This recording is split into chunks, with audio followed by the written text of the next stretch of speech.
मेरे भाई और बहनों, आपने देखा होगा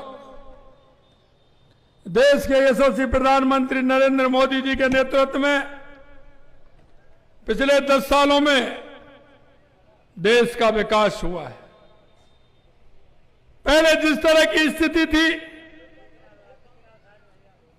देश के अंदर, आतंकवादियों से लेकर के भ्रष्टाचार से लेकर के तुष्टीकरण के आधार पर चलते थे, तुष्टीकरण के आधार पर।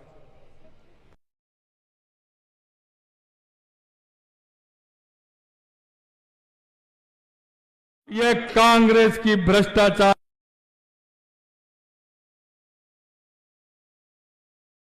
की कहानी कहते थे, कांग्रेस की भ्रष्टाचार की कहानी कहते थे। मैं आपसे यही कहना चाहता हूं, यह नरेंद्र मोदी जी का युग है। उन्होंने कहा कि भ्रष्टाचार इस देश में नहीं चलेगा, भ्रष्टाचारी इस देश में नहीं चलेगा। अगर किसी ने, उन्होंने कहा ना खाऊंगा ना खाने दूंगा, खाया तो वापस निकाल लूंगा। अब आप देख सकते हैं, ये कह रहे ईडी आ रही है। जब आपने गलत काम किया नहीं, भ्रष्टाचार नहीं किया, तो गलत आपको डर क्यों लग रहा है? आपको डर इसीलिए लग रहा है कि आपने जनता के पैसे पर डाका डालने का काम किया है, आपने भ्रष्टाचार किया है। जिस गरीब के पास योजना पहुंचनी चाहिए थी वो नहीं पहुंची। मैं आपसे यही कहना चाहता हूं मित्रों कि आप देख रहे हैं 2014 के बाद देश के यशस्वी प्रधानमंत्री नरेंद्र मोदी जी ने किस तरह से बदलाव किया है। आने वाले समय में बहुत कुछ बाकी है। हमारे संकल्प पत्र में पहले से घोषणा पत्र में था, धारा 370 हटाने का काम करेंगे। हटाई के नहीं हटाई? अरे आप बताइए, हटाई के नहीं हटाई? हटाई के नहीं हटाई? ये कांग्रेस ही कहते थे खून की नदियां बह जाएंगी, ये हो जाएगा। धारा 370 हटनी, अरे बना का नहीं बना, बना का नहीं बना। और इन्होंने तो राम जी को भी काल्पनिक बता दिया था और राम मंदिर के निमंत्रण को भी ठुकरा दिया था। जिन्होंने राम मंदिर का निमंत्रण ठुकराया उनमें से राम ही निकल गए, राम ही निकल गए। अभी जवाहर जी कह रहे थे कि वो तो टिकट कह रहे हमको तो जबरदस्ती दे दिया, कई लोग वापस दे रहे हैं, कई लोग अभी भी कह रहे हैं अरे साहब आप गए तो प्रचार नहीं, हम तो प्रचार भी नहीं करें। ये स्थिति कांग्रेस की हो रही है। अरे मैं कहता हूं कांग्रेस के लोगों, आपको सोचना चाहिए, चिंतन करना चाहिए। जो पार्टी पंचायत से लेकर के पार्लियामेंट तक राज करती थी, सभी प्रदेशों में उसका राज था, आज क्या हो गया? क्योंकि तुम्हारी नीति और नीयत ठीक नहीं थी। तुम्हारी ये भ्रष्टाचार की कहानी और ये तुष्टीकरण की कहानी, देश को बर्बाद करने की कहानी जनता समझ चुकी है। इसलिए आपको पूरी तरह से नकार दिया, पूरी तरह से नकार दिया। यहां गहलोत साहब आए थे, वो कह रहे थे, मैं कहना चाहता हूं गहलोत साहब,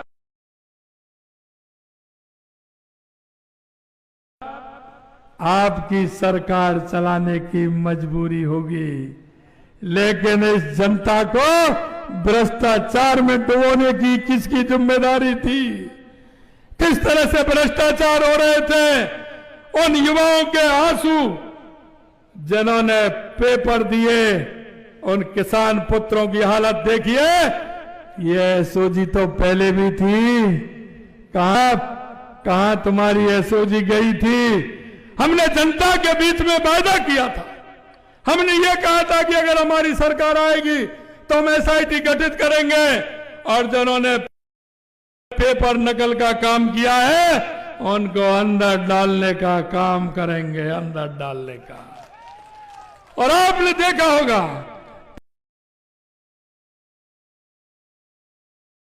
85 लोग तो आ गए, संख्या और बढ़ रही है, 3-4 की आज कल और बढ़ गई है, 90 हो रहे हैं, धीरे धीरे 100 भी होंगे। लेकिन ये तो वो थे जिन्होंने नकल की थी, लेकिन अभी शोरूम वाले बाकी है ना, अभी शोरूम वाले बाकी है ना, उनको पकड़ना है कि नहीं पकड़ना है बताइए, उनको अंदर करना है कि नहीं करना है। अरे मैं कहता हूं आपसे, इन्होंने जो मुल्क का मालिक था उसको इन्होंने भिखारी बना दिया। ये मेरे किसान भाइयों, मजदूर भाइयों, आप इस मेरे मुल्क के मालिक हो, आप इस देश को चलाते हो, देश का काम आप करते हो। लेकिन जिस तरह के लोग आते हैं, मैं आपसे वादा करना चाहता हूं, एक एक को नहीं छोड़ेंगे, जो है उनको सबको सलाखों के बीच में डालने का काम ये सरकार करेगी।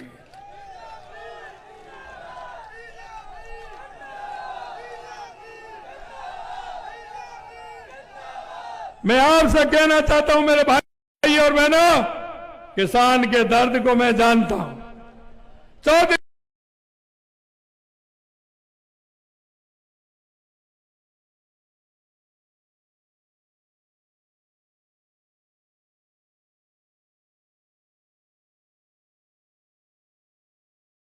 पहुंचेगा, उसको हमारी समस्याओं की जानकारी नहीं होगी।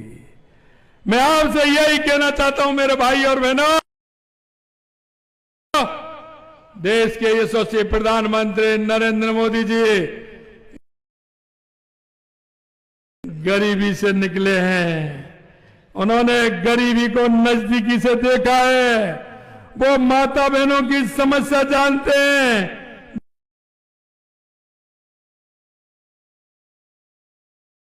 वो मेरे किसान की समस्या जानते हैं, वो मेरे मजदूर की समस्या जानते हैं। मैं इसलिए कहता हूं, उन्होंने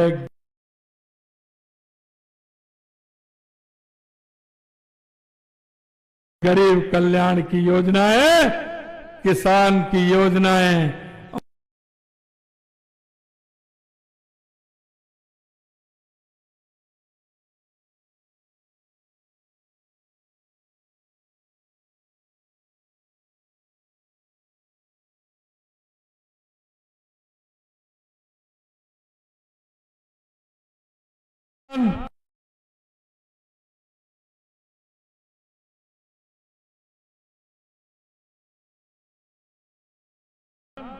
पानी के लिए परेशान होता है, खेत पर जाता है तो एक पानी की कंटर लेकर के जाता है,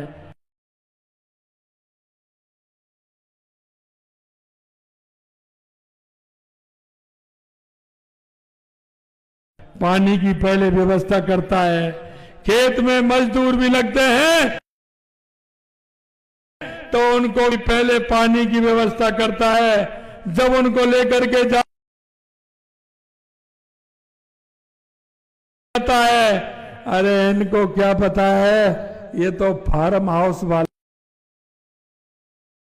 हैं, इनको पानी की, किसान की चिंता नहीं है, गरीब की चिंता नहीं है। मैं आपसे कहना चाहता हूं मित्रों, इस योजना का शिलान्यास भी हम ही करेंगे और उद्घाटन भी नरेंद्र मोदी जी करेंगे।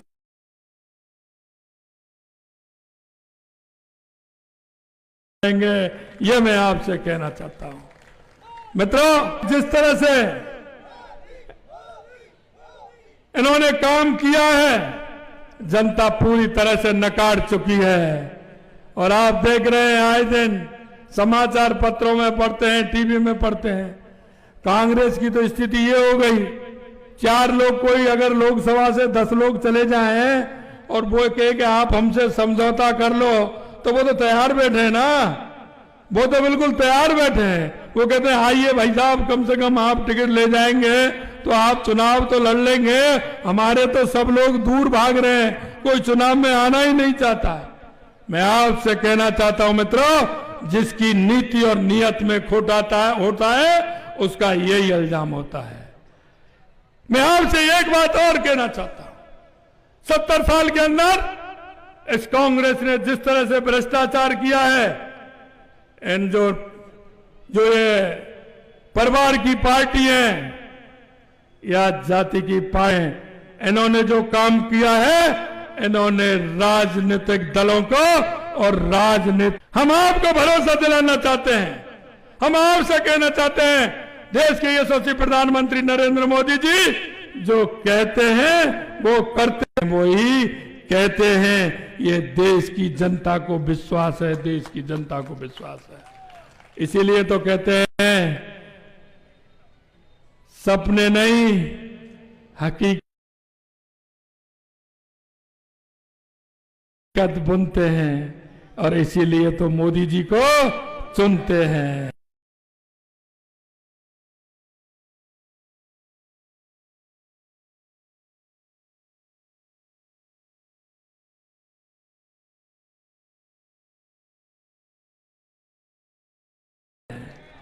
यही कहना चाहता हूं मैं आपसे। अब कहा है, अब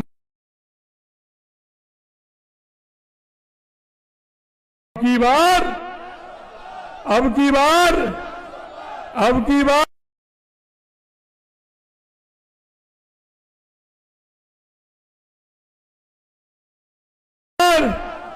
फिर एक बार, फिर एक बार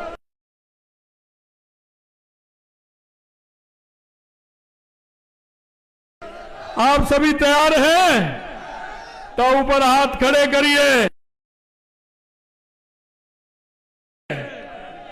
और बोलिए भारत माता की, भारत माता की, भारत माता की। आपको मैं इस बात के लिए धन्यवाद दूंगा कि 2014 और 2019 में लगातार आपने भाजपा को जिताया है। मुझे भरोसा है अब की बार भी जिताओगे, लेकिन अब की बार मार्जिन बड़ा होगा, मार्जिन बड़ा होगा, मार्जिन बड़ा होगा। इसलिए हर बूथ से जिताना है। मेरे को पता है आपके धौलपुर में एक समस्या है, आप चिंता मत करिए। हॉस्पिटल जरा थोड़ी दूर चला गया है, पुराना हॉस्पिटल भी है, आप चिंता मत करिए, उसकी व्यवस्था होगी, निश्चित रूप से होगी। आने वाले समय में किसी भी समस्या को नहीं रहने दिया जाएगा। आप जो कहेंगे हमारी सरकार उसको पूरा करेगी। इतना ही कहना चाहता हूं। बहुत बहुत धन्यवाद। नमस्कार। जय हिंद, जय भारत।